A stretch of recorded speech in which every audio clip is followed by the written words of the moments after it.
Welcome to my channel. ಈ ವ್ಲಾಗಲ್ಲಿ ನೀವೇನೆಲ್ಲ ನೋಡ್ಬೋದು ಅಂದರೆ ನಾನು ದೇವ್ರ ಪೂಜೆ ಹೇಗೆ ಮಾಡಿದ್ದೀನಿ ಮತ್ತು ದೇವ್ರಿಗೆ ಏನೆಲ್ಲ ನೈವೇದ್ಯ ಇಟ್ಟಿದ್ದೀನಿ, ಹಬ್ಬಕ್ಕೋಸ್ಕರ ನಾನು ಏನೆಲ್ಲ ಪ್ರಿಪೇರ್ ಮಾಡಿದ್ದೀನಿ ಮತ್ತು ಹೇಗೆ ಡೆಕೋರೇಷನ್ ಮಾಡಿದ್ದೀನಿ ಮತ್ತು ಏನೆಲ್ಲ ನೈವೇದ್ಯ ಇಟ್ಟಿದ್ದೀನಿ ಅಂತ ನೀವು ನೋಡ್ಬೋದು ಇಲ್ಲಿ. ಈಗ ಸಿಹಿ ಪೊಂಗಲ್ ಮತ್ತು ಖಾರ ಪೊಂಗಲ್ ಹೇಗೆ ಮಾಡೋದು ಅಂತ ನೋಡೋಣ. ಅರ್ಧ ಕಪ್ ಹೆಸರು ಬೇಳೆಗೆ 1 ಕಪ್ ಅಕ್ಕಿ ತೊಗೊಂಡಿದ್ದೀನಿ. ಇಲ್ಲಿ ದ್ರಾಕ್ಷಿ ಗೋಡಂಬಿ ತೊಗೊಂಡಿದ್ದೀನಿ ಸಿಹಿ ಪೊಂಗಲ್ ಮಾಡೋಕ್ಕೆ. ಕುಕ್ಕರ್ಗೆ ಹೆಸರು ಬೇಳೆನ ತೊಗೊಂಡು ಮೀಡಿಯಮ್ ಉರಿಲಿ ನೀವು ಅದನ್ನು ಬಾಡಿಸ್ಕೋಬೇಕಾಗತ್ತೆ. ಬಾಡಿಸ್ತಾ ಅದು ಸ್ಮೆಲ್ ಬರುತ್ತೆ. ಹೆಸರು ಬೇಳೆದು ಕಲರ್ ಕೂಡ ಸ್ವಲ್ಪ ಲೈಟಾಗಿ ಚೇಂಜ್ ಆಗುತ್ತೆ, ಲೈಟ್ ಬ್ರೌನ್ ಆಗುತ್ತೆ. ಅದು ಹೆಸರು ಬೇಳೆ ಬಾಡಿಸ್ಕೊಂಡಾದ್ಮೇಲೆ ನೀವು ಅದನ್ನು ಒಂದು ಪ್ಲೇಟ್ ತೊಗೊಂಡು ಅದನ್ನು ಟ್ರಾನ್ಸ್ಫರ್ ಮಾಡ್ಕೊಳ್ಳಿ. ಟ್ರಾನ್ಸ್ಫರ್ ಮಾಡ್ಕೊಂಡಿದ್ಮೇಲೆ ಅದೇ ಕುಕ್ಕರ್ಗೆ ನೀವು 1 ಕಪ್ ಅಕ್ಕಿ ತೊಗೊಂಡಿರ್ತೀರಲ್ಲ ಅದನ್ನು ಸ್ವಲ್ಪ ಡ್ರೈ ರೋಸ್ಟ್ ಮಾಡ್ಕೊಳ್ಳಿ. ಡ್ರೈ ರೋಸ್ಟ್ ಮಾಡಿದ್ಮೇಲೆ ಇದು ಮೀನ್ ವೈಲ್ ನಾನೇನು ಮಾಡ್ತೀನಿ, ಒಂದು ಪಾತ್ರೆ ತೊಗೊಂಡು ಅದಕ್ಕೆ ಸ್ವಲ್ಪ ನೀರು ಹಾಕ್ಕೊಳ್ತೀನಿ. ಅದೇ ಅಕ್ಕಿ ತೊಗೊಂಡಿರ್ತೀನಲ್ಲ ಅದೇ ಕಪ್ ಮೆಷರ್ಮೆಂಟಲ್ಲಿ 1 ಕಪ್ ಬೆಲ್ಲ ತೊಗೊಂಡ್ಮೇಲೆ ಅದನ್ನು ಕರ್ಗಕ್ಕೆ ಬಿಡ್ತೀನಿ. ಯಾಕೆ ಅಂದರೆ ಬೆಲ್ಲದಲ್ಲಿ ಸ್ವಲ್ಪ ಮಣ್ಣು ಮತ್ತು ಕಲ್ಲು ಡಸ್ಟೆಲ್ಲ ಇರುತ್ತಲ್ಲ, ಹಾಗಾಗಿ. ಅದಾದಮೇಲೆ ಅದನ್ನು ಪಕ್ಕಕ್ಕೆ ಇಟ್ಕೊಂಡು ಈಗ ಡ್ರೈ ರೋಸ್ಟ್ ಮಾಡಿದ್ದು ಆಗಿರುತ್ತೆ.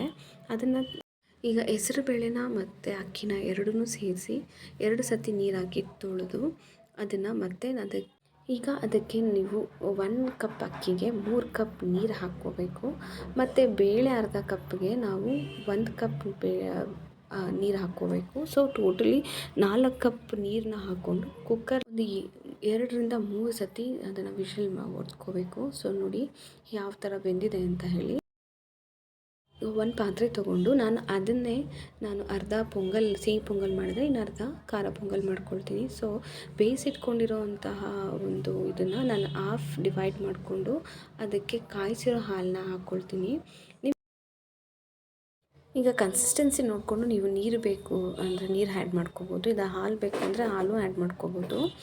ಈಗ ನಾನು ಏಲಕ್ಕಿನ ಕುಟ್ಟಿರ್ತೀನಲ್ಲ ಅದನ್ನು ಆ್ಯಡ್ ಮಾಡ್ಕೊಳ್ತೀನಿ. ಅದು ಡಸ್ಟೆಲ್ಲ ತೆಗೆದು ನಾನು ಆ ಬೆಲ್ಲದ ನೀರನ್ನ ಆ್ಯಡ್ ಮಾಡ್ಕೊಂಡಿರ್ತೀನಿ. ಸ್ವೀಟ್ ನೋಡ್ಕೊಳ್ಳಿ, ಸ್ವೀಟ್ ಒಂದು ಸ್ವಲ್ಪ ಕಮ್ಮಿ ಆದರೆ ನೀವು ಈ ಟೈಮಲ್ಲಿ ಸಕ್ಕರೆ ಬೇಕಾದರೂ ಆ್ಯಡ್ ಮಾಡ್ಕೋಬೋದು. ಆದರೆ ಹಾಲು ಹಾಕಿರೋದ್ರಿಂದ ದಯವಿಟ್ಟು ಬೆಲ್ಲನ ಹಂಗೆ ಆ್ಯಡ್ ಮಾಡ್ಕೋಬೇಡಿ. ಅದನ್ನು ಕರಗಿಸ್ಕೊಂಡು ಮೀಡಿಯಮ್ ಉರಿಲಿ ಇಟ್ಕೊಳ್ಳಿ, ಇಲ್ಲಾಂದರೆ ಎಲ್ಲ ಉಡ್ಕೊಂಬಿಡುತ್ತೆ. ಈಗ ಬಾಣಲಿ ತೊಗೊಂಡು ಬಾಣಲಿಗೆ ಮತ್ತು ಗೋಡಂಬಿ ಮತ್ತು ದ್ರಾಕ್ಷಿನ ಚೆನ್ನಾಗಿ ಹುರ್ಕೊಳ್ಳಿ. ನೋಡಿ ಗೋಡಂಬಿ ಬ್ರೌನ್ ಆಗಿ ಈಗ ಹುರ್ಕೊಂಡಿರೋ ದ್ರಾಕ್ಷಿ ಗೋಡಂಬಿನ ಪೊಂಗಲ್ಗೆ ಆ್ಯಡ್ ಮಾಡ್ಕೊಳ್ಳೋಣ. ಈಗ ಪೊಂಗಲ್ ರೆಡಿ ಆಗುತ್ತೆ. ಪೊಂಗಲ್ ಟೇಸ್ಟ್ ಎನ್ಹ್ಯಾನ್ಸ್ ಆಗುತ್ತೆ. ಈಗ ಮತ್ತೆ ನಾನು ಎರಡು ಸ್ಪೂನ್ ತುಪ್ಪನ ಆ್ಯಡ್ ಮಾಡಿಕೊಂಡು ಸ್ವಲ್ಪ ಮಿಕ್ಸ್ ಕೊಟ್ಕೊಂಡು ಇನ್ನು ಸ್ವಲ್ಪ ಬೇಯಿಸ್ಕೊಂಡು ಎತ್ತಿಟ್ಕೊಳ್ತೀನಿ. ಈಗ ಖಾರ ಪೊಂಗಲ್ಗೆ ಏನೇನು ಬೇಕು ಅಂತ ರೆಡಿ ಮಾಡ್ಕೊಳ್ಳೋಣ. ಅದಕ್ಕೆ 2 ಸ್ಪೂನ್ ಎಣ್ಣೆ ಮತ್ತು 2 ಸ್ಪೂನ್ ತುಪ್ಪ ಹಾಕ್ಕೊಳ್ತೀನಿ. ಈಗ ಒಗ್ಗರಣೆಗೆ ಸಾಸಿವೆ, ಎಣ್ಣೆ ಕಾದಿದೆ, ಸಾಸಿವೆ, ಜೀರಿಗೆ, ಮೆಣಸು ಎಲ್ಲ ಹಾಕ್ಕೊಳ್ತೀನಿ. ಶುಂಠಿ, ಈಗ ಒಂದೊಂದೇ ಬೆಳ್ಳುಳ್ಳಿನ ಹಾಕ್ಕೊಳ್ತೀನಿ. ಜಜ್ಜಿರುವಂಥ ಬೆಳ್ಳುಳ್ಳಿ ಹಾಕ್ಕೊಂಡ್ರೆ ಟೇಸ್ಟ್ ಚೆನ್ನಾಗಿ ಬರುತ್ತೆ. ನನಗೂ ಇಷ್ಟು ದಿವಸ ಗೊತ್ತಿರಲಿಲ್ಲ, ನನ್ನ ಫ್ರೆಂಡ್ ಹೇಳಿನೇ ನನಗೆ ಗೊತ್ತಾಗಿದ್ದು.